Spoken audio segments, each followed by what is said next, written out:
এক গরিব কৃষক ছিল, যার অল্প কিছু জমি আর একটি মাত্র গরু ছিল। সে এই গরু দিয়ে তার জমিতে চাষ করে সামান্য ফসল ফলাতো, যা দিয়ে তার সংসার কোনোমতে চলতো।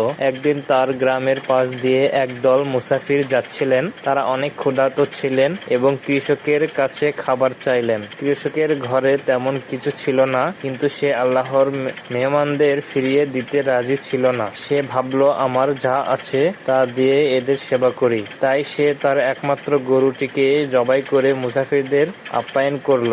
তার স্ত্রী কিছুটা চিন্তিত হলেন, কারণ তাদের জীবিকার একমাত্র অবলম্বন ছিল এই গরুটি। পরদিন সকালে কৃষক ঘুম থেকে উঠে দেখে তার গোয়াল ঘরে দুটি স্বাস্থ্যবান গরু দাঁড়িয়ে আছে। সে অবাক হয়ে গেল এবং বুঝতে পারল যে এটা তার দানের প্রতি আল্লাহর রহমত। এরপর থেকে তার জমিতে ফলন আরো বাড়তে লাগলো এবং সে অভাবমুক্ত জীবন যাপন করতে লাগলো। শিক্ষা: এই গল্পটি আমাদের শেখায় যে দান করলে সম্পদ কমে না, বরং আল্লাহ তাআলা অপ্রত্যাশিতভাবে তাতে বরকত দান করেন।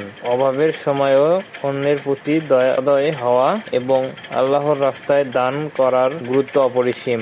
দানের মাধ্যমে শুধু দুনিয়াতে নয়, আখিরাতেও এর প্রতিদান পাওয়া যায়। গাইস, ভিডিওটি যদি ভালো লেগে থাকে, ইসলামকে যদি সত্যি মন থেকে ভালোবেসে থাকো, অবশ্যই চ্যানেলটিকে সাবস্ক্রাইব করো, লাইক করো।